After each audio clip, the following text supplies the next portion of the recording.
मैं गीता पर हाथ रखकर शपथ लेता हूँ, जो भी कहूँगा, सच के सिवा कुछ नहीं कहूँगा। वैसे तो इस वीडियो में कहे जाने वाले अधिकांश कथन ऑन रिकॉर्ड प्रमाणित एवं सिद्ध तथ्य हैं, किंतु फिर भी कुछ पंक्ति या वाक्य अलग से आ जाने पर उन सहित पूरे वीडियो की सत्यता को प्रमाणित करने के लिए यह शपथ एक अतिरिक्त मोहर है। नमस्कार दोस्तों, मेरे द्वारा अपने इसी चैनल पर हाल ही में 29 दिसंबर, 5 फरवरी और 13 फरवरी को लगातार 3 वीडियो इसी विषय पर साझा किए गए थे, जिसमें मेरे द्वारा इसी से संबंधित अपनी पूरी कहानी साझा करने की बात कही गई थी। तो उसी के अनुसार मैं 125 किलोमीटर दूर रह रही मेरी पत्नी द्वारा 27 साल से किए जा रहे मुकदमों के माध्यम से हो रहे मेरे शोषण एवं दोहन का संक्षिप्त विवरण साझा करने के लिए आपके सम्मुख उपस्थित हुआ हूँ। आपके बहुमूल्य समय का बहुत ध्यान रखते हुए वीडियो को कम से कम समय में पूर्ण करने का पूरा प्रयास करूँगा। इसलिए आपसे निवेदन है कि कृपया बिना स्किप किए अंत तक पूरी वीडियो अवश्य देखें। कहानी के आगे बढ़ने के साथ साथ आने वाले अगले हर किस्से का पहले से अधिक रोमांचकारी होना तथा 1998 से आज 2025 तक मेरी पत्नी द्वारा हमारे देश के सिस्टम से किए जा रहे खिलवाड़ पर देश का सिस्टम किस प्रकार पंगु बना न सिर्फ तमाशा देख रहा है बल्कि उसको ही प्रोत्साहित कर रहा है, इस प्रकार का उदाहरण अन्य कहीं नहीं मिलेगा। 18 मई 1998 को थाना मंडी सहारनपुर में मेरी पत्नी द्वारा 498 ए आईपीसी के अंतर्गत एक प्राथमिकी अर्थात एफआईआर दर्ज कराई गई। उस जमाने में 498 ए आईपीसी की एफआईआर दर्ज होते ही पुलिस द्वारा पति और उसके परिवार खानदान में जिसका नाम भी पत्नी द्वारा लिखाया गया हो सभी को बिना जांच बिना वारंट उठाकर जेल में बंद कर दिया जाता था। उसी प्रकार सहारनपुर पुलिस द्वारा मेरठ आकर मुझे भी मेरे माता पिता सहित ले जाकर सहारनपुर जेल में बंद कर दिया गया। पति को जमानत मिलने में भी समय लगता था, तो 10 दिन बाद जब मेरी जमानत हुई तब तक मेरी पत्नी द्वारा सहारनपुर न्यायालय में ही मेरे विरुद्ध एक अन्य वाद 125 सीआरपीसी अर्थात भरण पोषण का और दायर किया जा चुका था, जो कि सामान्यतः पत्नियां करती ही हैं।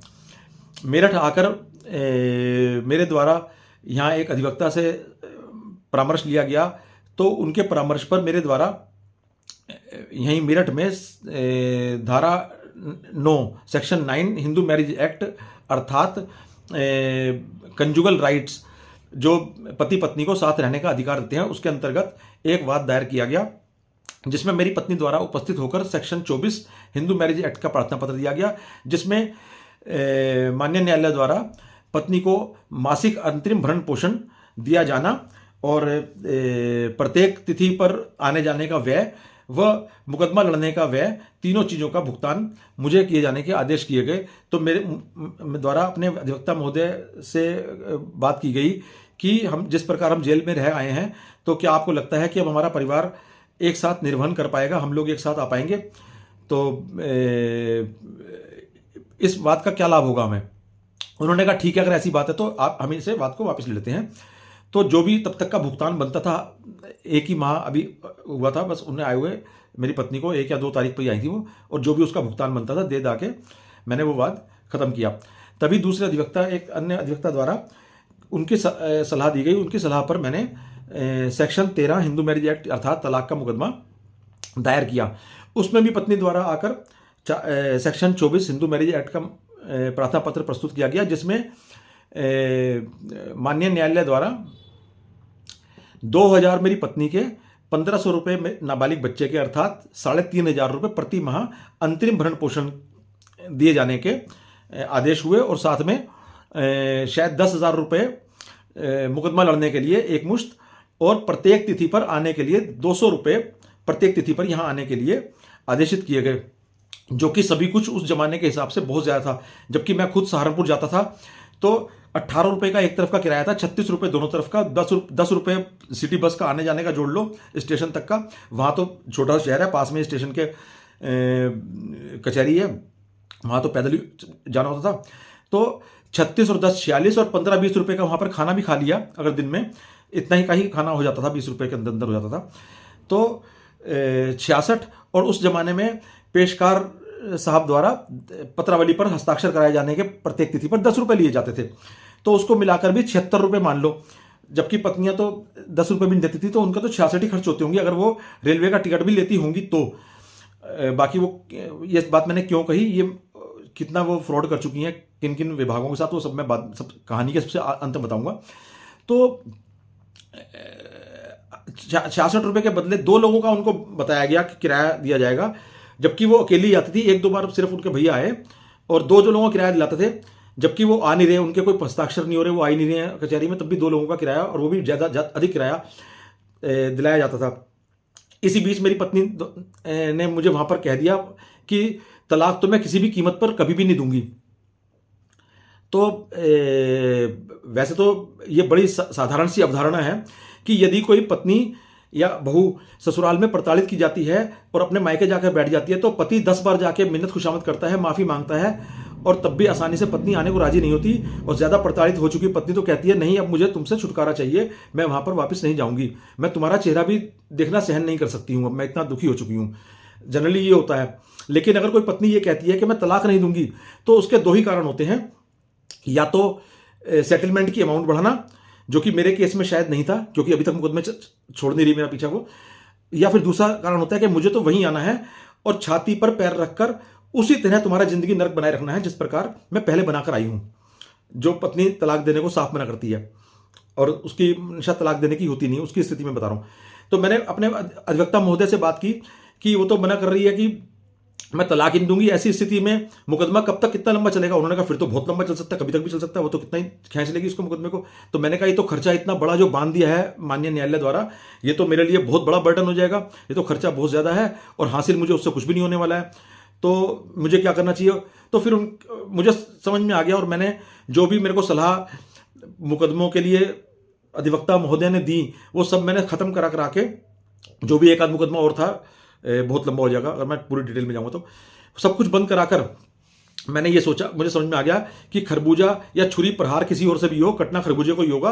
तो अब मैं सारे मुकदमे ये इनसे पीछा छुड़ाकर मैं कोई मुकदमा नहीं करूँगा। मैंने कान पकड़े, तौबा करी, और उन पत्नी द्वारा जो 2 मुकदमे सहारनपुर में किए गए हैं, सिर्फ उन्हीं को फेस करने का, जिनको ख़त्म करना मेरे हाथ में नहीं है, फेस करने और जल्दी से जल्दी उसमें निस्तारण कराने का प्रयास करने का ही निर्णय लिया।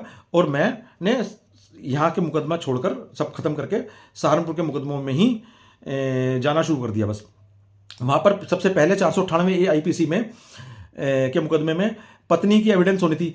पत्नी की एविडेंस चीफ बयान हुए। चीफ बयान होने के बाद जब मुख्य परीक्षा के बाद जब प्रति परीक्षा अर्थात क्रॉस एग्जामिनेशन मेरे अधिवक्ता महोदय द्वारा किया गया, तो 20% ही अभी प्रति परीक्षा हुई थी, क्रॉस एग्जामिनेशन हुआ था।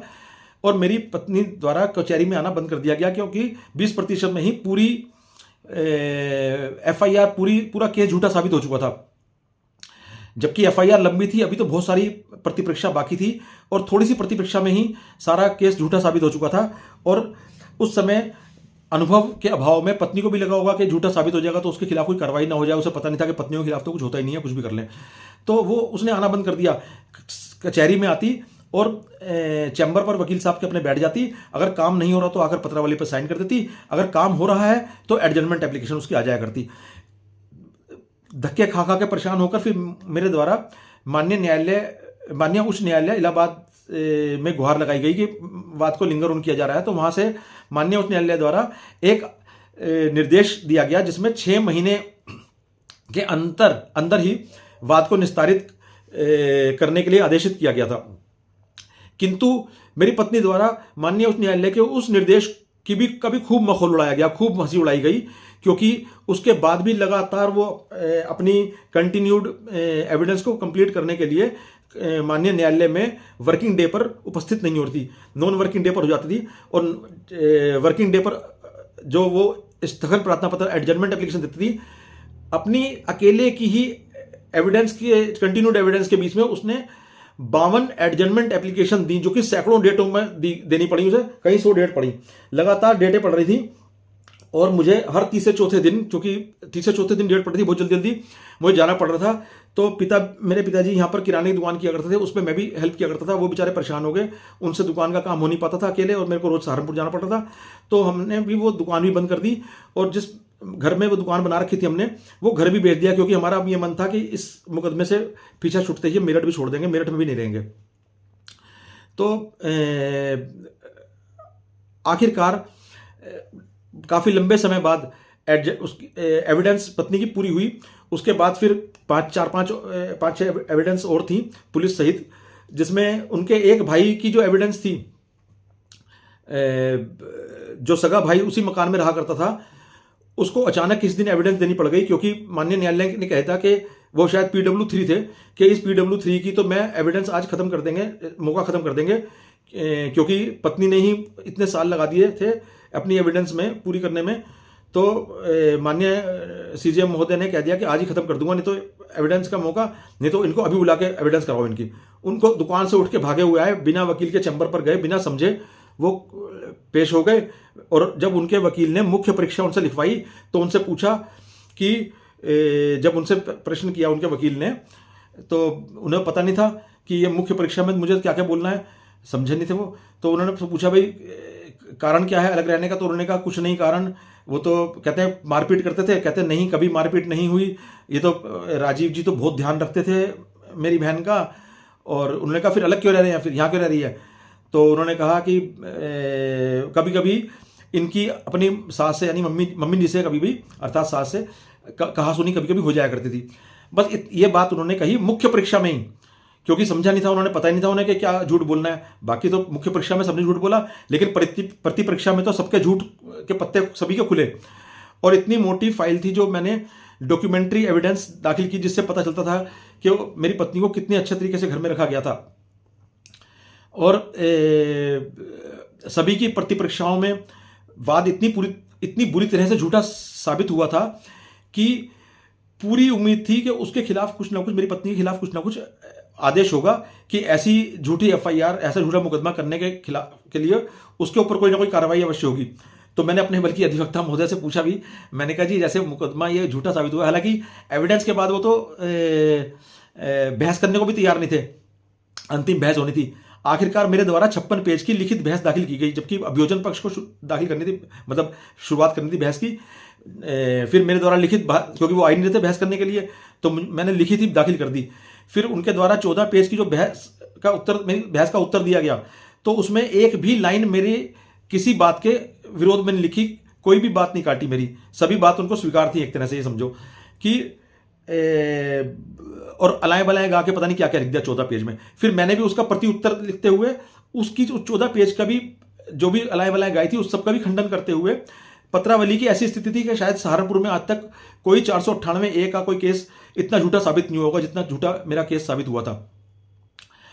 अब मैं अपने वकील साहब से पूछने लगा कि इसके खिलाफ क्या कार्रवाई हो सकती है। तो मेरे वकील साहब ने कहा कि मैंने कहा कौन कौन सी प्रावधान होते हैं कानून में। तो उन्होंने कहा कि 182 IPC और 211 IPC होता है, उसके खिलाफ कार्रवाई होती है झूठी FIR के लिए, शायद यही धारा बताई थी, मैं ध्यान ठीक से। तो हालांकि अब मुझे पता लगता है कि वो धाराएं सिर्फ कानूनी किताबों में सजावट है, सजावट के रूप में लिखी गई हैं, सिर्फ सजा के रख दिया गया उनको, आमतौर पर किसी भी मुकदमे में यूज नहीं होती। और मैट्रिमोनियल इसमें मुकदमों में तो मैंने, लिटिगेशंस में तो मैंने बहुत देखा है कि कहीं पर भी कभी इसका प्रयोग नहीं हुआ। हालांकि माननीय उच्चतम न्यायालय कहते हैं कि 98% मुकदमे झूठे आते हैं, जो मैट्रिमोनियल लिटिगेशंस होते हैं वो झूठे होते हैं, पत्नी द्वारा जो किए जाते हैं 98% झूठे होते हैं। किंतु 182 या 211 की कार्रवाई, IPC की कार्रवाई करने के लिए कोई निर्देश कोर्ट को नहीं दिए जाते, निम्न न्यायालयों को नहीं दिए जाते कि अगर गहन अध्ययन करके देखा जाए, अगर झूठा है तो उनके खिलाफ इस तरह से कार्रवाई की जाए, तभी ये झूठे केस आने बंद होंगे। खैर, मुझे कम से कम ये तो पूरा आश्वासन था ही, क्योंकि मैं पूरी तरह बरी होऊंगा, लेकिन वकील साहब ने फिर भी कहा कि भैया अपने 2-3 तुम जमानती लेके आना। फिर भी मैंने कहा क्या अभी भी कुछ शंका है क्या, लेकिन उन्हें तो अनुभव था, तो इसलिए उन्होंने अपने अनुभव से कहा। जबकि 1% भी फाइल, कोई लेमैन भी अगर फाइल पढ़ लेगा तो कोई कहेगा कि निश्चित रूप से प्राथमिकीकर्ता के खिलाफ कार्रवाई ही होनी चाहिए इस केस में। लेकिन फिर उनके अधिवक्ता महोदय के कहने पर मैं ले गया 2 जमानती, और वही हुआ कि आदेश में मेरे साथ जो 4 आरोपी अलग बनाए गए थे, 100 किलोमीटर दूर मेरी बहन और बहनोई रहते हैं, उनको भी आरोपी बनाया गया था जिन्होंने बारोबार जमानत ली थी। तो उन 4 को बाइज्जत बरी किया गया और मुझे 6 महीने की सजा। सिर्फ एक पत्नी आई है तो प्रोत्साहन पुरस्कार के रूप में उसके हाथ पे कुछ ना कुछ रखना अवश्य है, उसे खाली हाथ नहीं भेज सकते, भले ही मुकदमा कितना ही झूठा साबित हो। अन्यथा सभी आरोपियों के पर समान आरोप थे और समान एविडेंस थी। कोई आरोप ऐसा नहीं था, आदेश में, निर्णय में कहीं पर यह नहीं बताया था कि हम दोनों में फर्क क्या है। एक भी फर्क नहीं बताया था कि हम दोनों में फर्क क्या है, कि मुझे क्यों की जा रही है सजा इस तरह की। सिर्फ यह है कि पत्नी को प्रोत्साहन पुरस्कार, जो संतावना पुरस्कार तो दिया ही जाएगा, कचहरी में आई है वो, भले चाहे वो कितना भी बुरा करके आई हो ससुराल में, लेकिन मिलना कचहरी में उसी को ही है। तो मेरे द्वारा फिर उसकी अपील सेशन कोर्ट में की गई। वहां पर माननीय जिला एवं सत्र न्यायाधीश के पास एक पत्र इन्होंने भेज दिया रजिस्टर्ड पोस्ट से, कि जिसमें मेरे को प्रेषक बना रखा था, मेरा नाम लिखा था कि मैं जो है बेकसूर हूं और मुझे जो है मैंने अपने वकील साहब को 20,000 दे दिए। उन्होंने बताया कि आपसे बात हो गई है और 20,000 रुपये मेरे वकील साहब से लेकर मुझे बरी कर देना। ऐसा एक रजिस्टर्ड पोस्ट डीजे महोदया जो थी उस समय सहारनपुर की, उनके पते पर आया, कचहरी के कोर्ट के पते पर। तो उन्होंने जैसा कि मेरे अधिवक्ता महोदय ने बताया ही मुझे बात, उन्हें अधिवक्ता महोदय ने को बुलाया उन्होंने और उनसे बात की। अधिवक्ता महोदय ने उन्हें संतुष्ट किया कि ऐसा कोई लिखता है क्या, ऐसा कभी हो सकता है क्या, ऐसा होता है क्या। तो फिर उन्होंने वह पत्रावली एक एडीजे, जो कि वैसे भी शायद ट्रांसफर की ही जाती, एक एडीजे महोदय के कोर्ट में ट्रांसफर कर दी गई। वहां पर भी मेरी पत्नी बहस करने को तैयार नहीं थी, क्योंकि उन्हें पता था कि लोअर कोर्ट में सांत्वना पुरस्कार मिल गया है भले ही, लेकिन निश्चित रूप से बरी ही होना है, फाइल पर इतनी झूठी एफआईआर साबित हो चुकी है।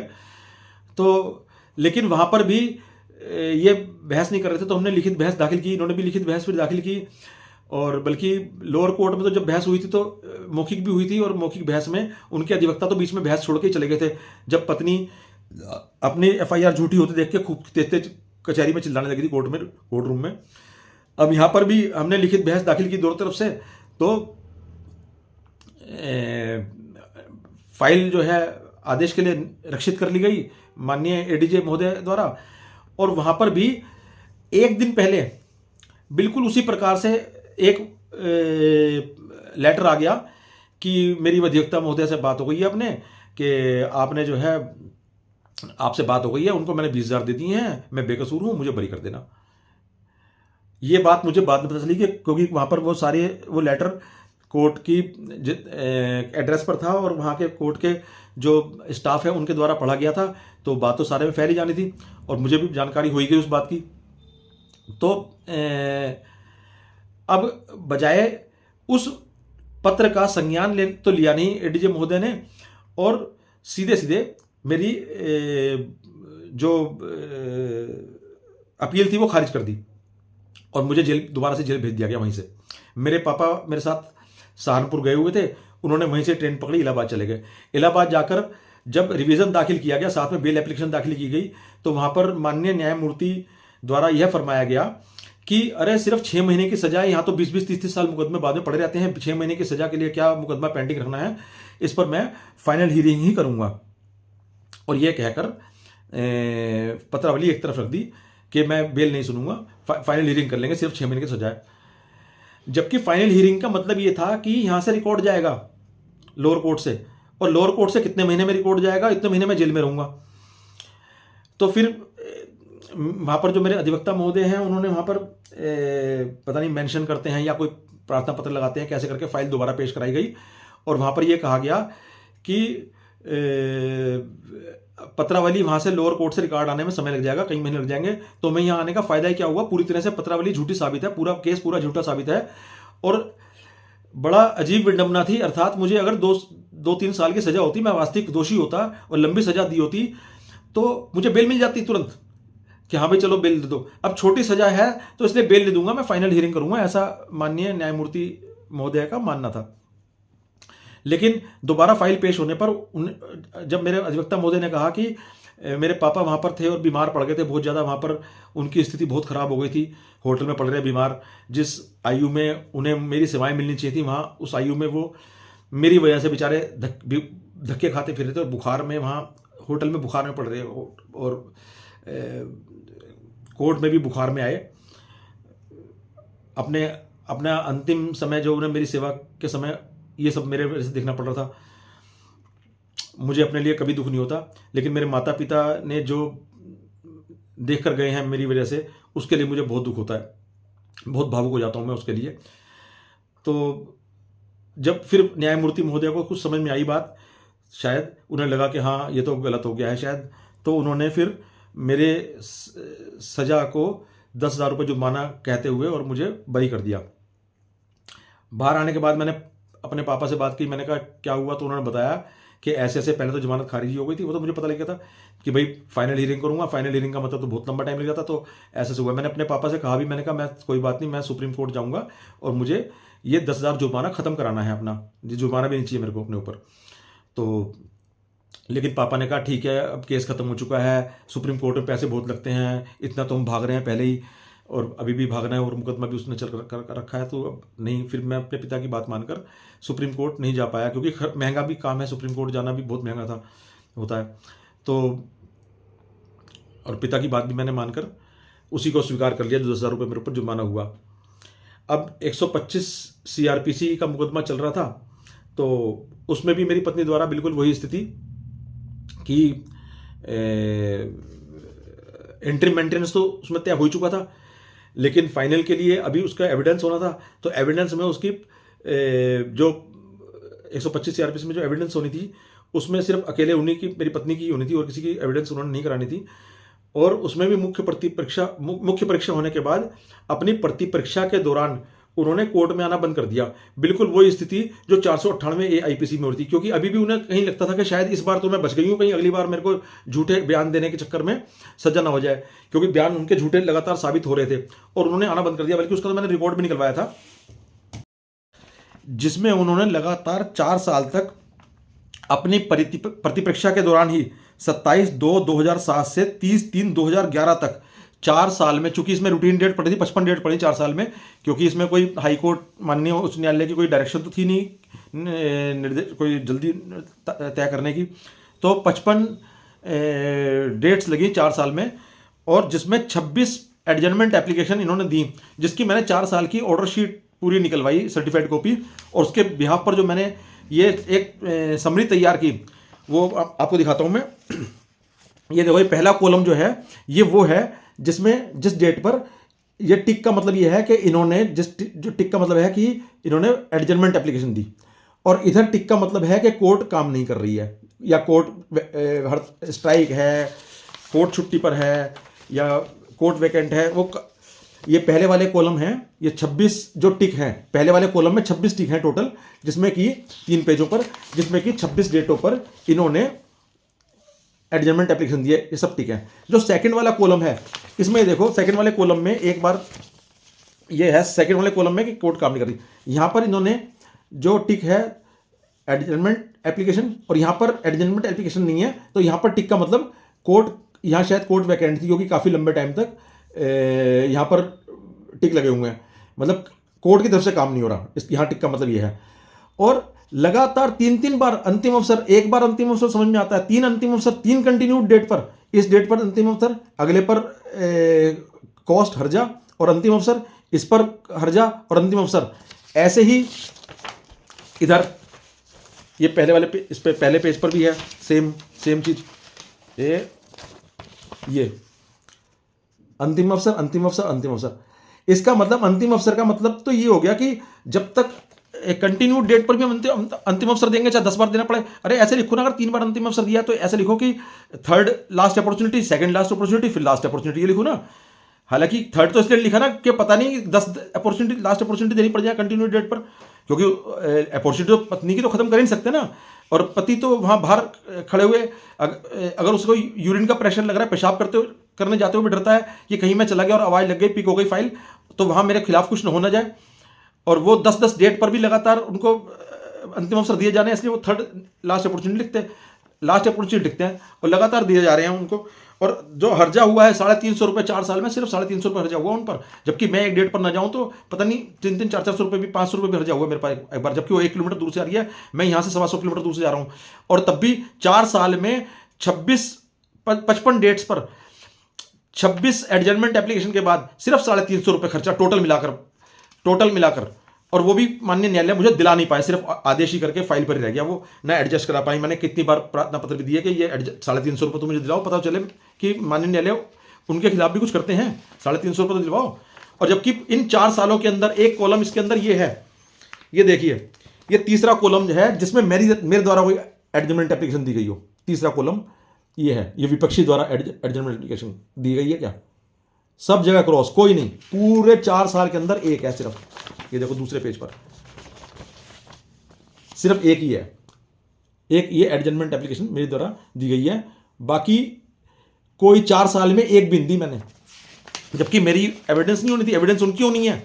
मैं तो ना भी जाता तो भी कोई दिक्कत नहीं, लेकिन मैं ना जाऊं तो हमेशा खतरे में रहूंगा, मैं तब भी जा रहा हूं, एविडेंस उनकी होनी है जहां मैं रहा हूं, और वो नहीं आ रही है 4 साल तक। खैर, आखिरकार एविडेंस कंप्लीट हुई, बहस हुई और पत्रावली आदेश के लिए रक्षित कर ली गई। आमतौर पर कायदे से जो कानूनन होता है वो होना ये चाहिए कि 125 सीआरपीसी में जब भरण पोषण मांगा जाता है तो सबसे पहले तो उसमें जो उसने शपथ पत्र दिया है, जो उसने एविडेंस दी है, जिसमें उसने अलग रहने के कारण बताए हैं, सबसे पहले तो उनकी जांच, जो कानूनन है वो ऐसा ही होता है कि उनकी जांच होनी चाहिए, होती है कि उसके द्वारा जो शपथ बयान किए गए हैं, जो शपथ पत्र दिया गया है अपने दावे के साथ, वो सच है या नहीं, सही है या नहीं। अगर वो गलत है तो मुकदमा खारिज होना चाहिए। फिर उसके बाद ये देखा जाना चाहिए कि क्या वह कुछ अर्निंग तो नहीं कर रही है। अगर वो नहीं कर रही है तो फिर ये देखा जाना चाहिए कि वह अर्निंग करने के योग्य है अथवा नहीं है, पढ़ी लिखी है नहीं है। और अगर है योग्य लेकिन कोई कारण है नहीं कर पा रही है तो वो कारण उस पर देखा जाना चाहिए। छोटा बच्चा भी हो सकता है कई बार गोदी में, इसलिए नहीं कर पा रही, वो सब चीज़ें देखी जानी चाहिए। उसके बाद तय होना चाहिए कि मेंटेनेंस बांधी जाएगी। लेकिन प्रैक्टिस क्या है, लोअर कोर्ट्स की प्रैक्टिस ये है कि पत्रावली सामने आते ही सबसे पहला फोकस किसी चीज़ पर फोकस नहीं है, सिर्फ पहला फोकस कि कितना बांधा जाए। इस बात पर तो फोकस ही नहीं है कि बांधा जाए ना बांधा जाए, या उसने गलत एफिडेविट दिया है, झूठे शपथ बयान दिया है, या क्योंकि जबकि माननीय उच्चतम न्यायालय कहते हैं 98% झूठे आते हैं केस। झूठे तो इसलिए आते हैं ना क्योंकि झूठे पर तो कुछ कार्रवाई नहीं है। 182 आईपीसी हो, 211 आईपीसी हो या 192 हो, 193, बहुत सारी धाराएं हैं जो मुझे इस समय ध्यान में नहीं है, जो झूठे एफिडेविट के लिए, झूठे एविडेंस के लिए, झूठे शपथ बयान के लिए, झूठी एफआईआर के लिए बहुत सारी धाराएं हैं, लेकिन वो प्रैक्टिस में ही नहीं है, वो सिर्फ सजा कर रखने के लिए लिखी गई हैं। तो आएंगे ही इस तरह से झूठे केस। तो ज़्यादातर जिला न्यायालयों में किसी में 2, किसी में 3, किसी में 4 परिवार न्यायालय हो गए हैं। परिवार न्यायालयों की गिनती बढ़ती जा रही है, वहाँ फाइलों के ढेर बढ़ते जा रहे हैं, क्योंकि पत्नी के खिलाफ कोई कार्रवाई नहीं है, सिर्फ उसको कुछ ना कुछ दिया ही जाता है, चाहे वो झूठ है, चाहे सच है, चाहे सही है, गलत है। मेरी भी पत्रावली जब ऑर्डर में चली गई तो ऑर्डर हुआ उस पर, उस जमाने में बहुत अच्छा हैंडसम अमाउंट था ये मेंटेनेंस, 3000 रुपये बेटे के लिए और 1500 रुपये मेरी पत्नी के लिए आदेशित किया गया, 4500 रुपये महीने का। और ग्राउंड क्या ली गई, क्योंकि ग्राउंड ढूंढी जाती हैं, ग्राउंड बनाई जाती हैं कि पत्नी के फेवर में ग्राउंड कैसे बनाई जाए। ग्राउंड ये ली गई कि एक रूलिंग थी जिसमें पति के पिता की एग्रीकल्चरल लैंड से होने वाली आय को पति की भी आय मान लिया गया कि पिता की एग्रीकल्चरल लैंड से आय हो रही है तो उसमें उसके पुत्र की भी हिस्सेदारी है। तो चाहे वो पुश्तैनी जमीन थी, वो तो मेरे पिता की तो अपनी दुकान थी, और चलो उसमें से मान भी लो कि मेरे पिता की, ये माना कि इनकी पिता की दुकान जो है किराने की, उसमें से इसकी आमदनी इसको भी होती होगी, तो वही उसी को आधार माना गया और कुछ साबित नहीं था फाइल पर, उसको आधार माना गया। जबकि फाइल पर मैंने एविडेंस दिया था कि 5.5 साल तो दुकान हो चुके बंद हुए, उस समय बंद हो गई थी जिस समय हाई कोर्ट माननीय उच्च न्यायालय के निर्देश आए थे कि जल्दी निस्तारित किया जाए 498 को।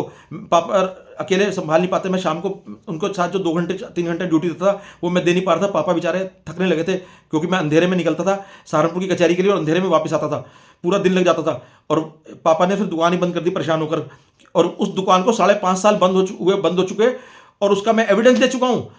वहाँ पर जो पापा के उसका लेबर ऑफिस का सर्टिफिकेट है वो दिखा चुका हूँ कि दुकान बंद हो चुकी है, वो फाइल के ऊपर रखा हुआ है, लेकिन वो किसी को देखना ही नहीं है।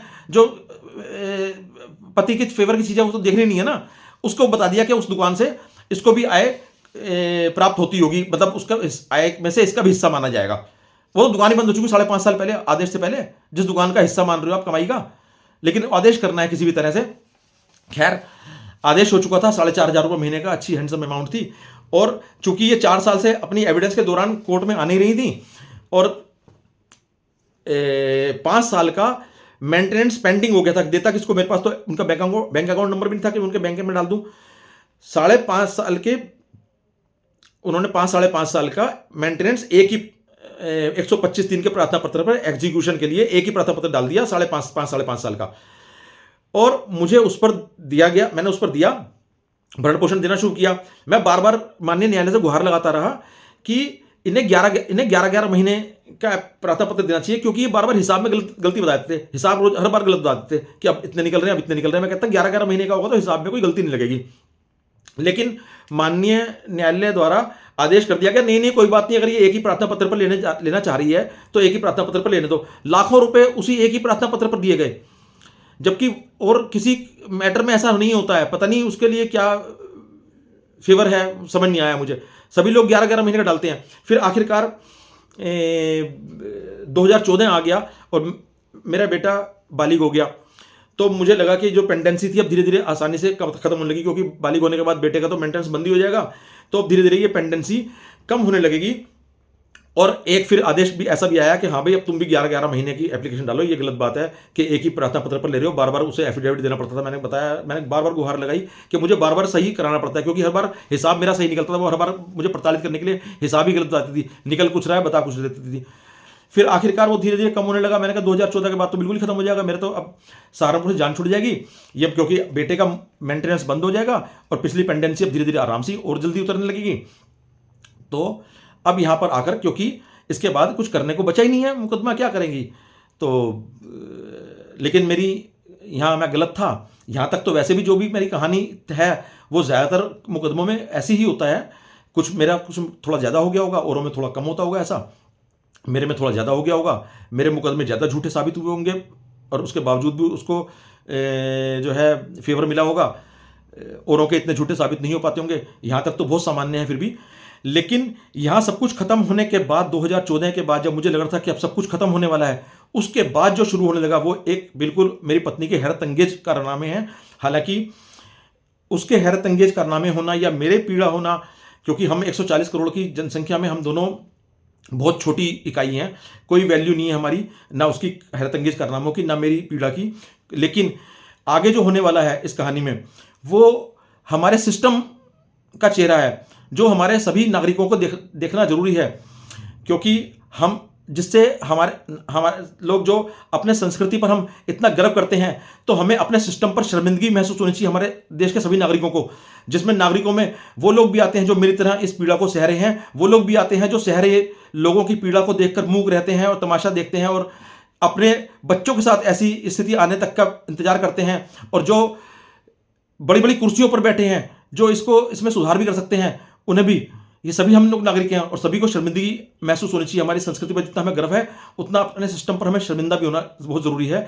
इसलिए इसके आगे की वो कहानी जाननी बहुत ज़रूरी है। लेकिन मैं जानता हूं कि इससे लंबी यहाँ पर वीडियो देखी जाने सामान्य या स्वाभाविक नहीं है, इससे अधिक की वीडियो नहीं देख पाओगे, इसलिए मैं उसको अब अगले पार्ट में बताने वाला हूँ। और आपसे मेरा निवेदन है कि उसे देखने के लिए मेरा ये चैनल सब्सक्राइब करें और बेल आइकन दबाकर ऑल पर क्लिक करें, जिससे कि अगली वीडियो जो आपको बार बार दांतों तले उंगली दबाने पर मजबूर कर देगी, जो बिल्कुल अलग है बाकी मैट्रिमोनियल लिटिगेशंस से अलग है बिल्कुल, वो आपको देखने को उसमें जानने को मिलेगा।